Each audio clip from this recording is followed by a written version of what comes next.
आज का ये वीडियो अच्छा लगे तो लाइक और सब्सक्राइब करना मत भूलना। तो शुरू करते हैं आज का ये वीडियो।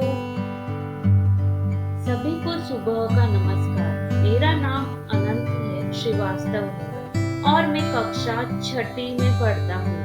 जैसा कि हम सभी जानते हैं कि अपने राष्ट्र के बेहद खास अवसर पर हम सभी यहाँ इकट्ठा हुए हैं, जिसे गणतंत्र दिवस कहते हैं। मैं आप सबके सामने गणतंत्र दिवस पर भाषण पढ़ना चाहता हूँ। सबसे पहले मैं अपने क्लास टीचर का धन्यवाद देना चाहूँगा, जिनकी वजह से मैं अपने स्कूल में इस मंच पर गणतंत्र दिवस के इस महान अवसर पर मेरे प्यारे देश के बारे में कुछ कहने का सुनहरा मौका प्राप्त हुआ। 15 अगस्त 1947 से ही भारत एक स्वशासित देश है। 1947 में 15 अगस्त को ब्रिटिश शासन से भारत को स्वतंत्रता प्राप्त हुई, जिसे हम स्वतंत्रता दिवस के रूप में मनाते हैं। हालांकि 1950 से 26 जनवरी को हम गणतंत्र दिवस मनाते हैं। भारत का संविधान 26 जनवरी 1950 में लागू हुआ, इसलिए हम इस दिन को हर साल गणतंत्र दिवस के रूप में मनाते हैं। 2015 में इस वर्ष हम भारत का 67वां गणतंत्र दिवस मना रहे हैं। गणतंत्र का अर्थ है देश में रहने वाले लोगों की सर्वोच्च शक्ति और सही दिशा में देश के नेतृत्व के लिए राजनीतिक नेता के रूप में अपने प्रतिनिधि चुनने के लिए केवल जनता के पास अधिकार है। इसीलिए भारत एक गणतंत्र दिवस है जहां जनता अपना नेता प्रधानमंत्री के रूप में चुनती है। भारत में पूर्ण स्वराज्य के लिए हमारे महान भारतीय स्वतंत्रता सेनानियों ने बहुत संघर्ष किया। उन्होंने अपने प्राणों की आहुति दी, जिससे उनके आने वाली पीढ़ी को कोई संघर्ष न करना पड़े और वो देश को आगे लेकर जाए। हमारे देश के महान नेता और स्वतंत्रता सेनानी महात्मा गांधी, भगत सिंह, चंद्रशेखर आजाद, लाला लाजपत राय, सरदार वल्लभ भाई पटेल, लाल बहादुर शास्त्री आदि है।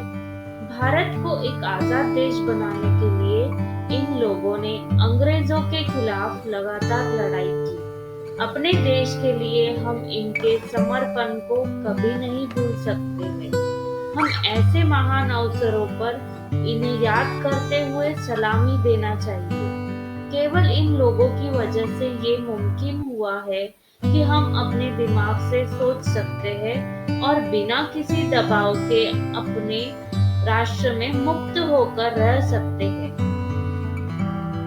हमारे पहले भारतीय राष्ट्रपति डॉक्टर राजेंद्र प्रसाद थे, जिन्होंने कहा था कि एक संविधान और एक संघ के क्षेत्राधिकार के तहत हमने इस विशाल भूमि के संपूर्ण भाग को एक साथ प्राप्त किया है, जो यहाँ रहने वाले 320 करोड़ पुरुष और महिलाओं में से ज्यादा के लोक कल्याण के लिए जिम्मेदारी लेता है।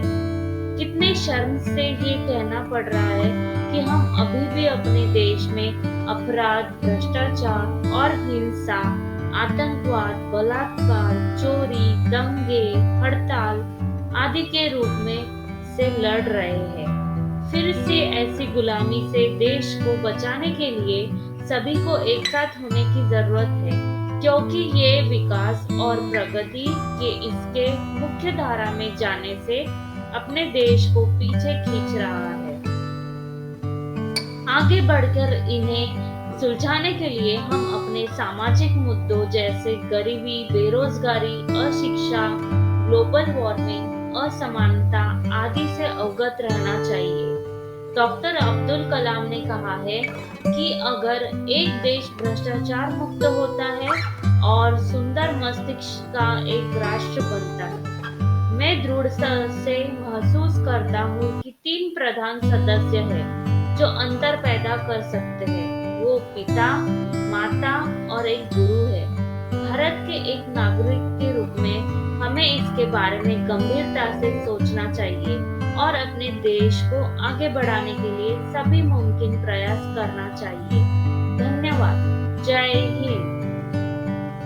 अगर आज का ये वीडियो और आज की ये स्पीच आपको अच्छी लगी हो तो प्लीज लाइक, शेयर और सब्सक्राइब करना मत भूलना।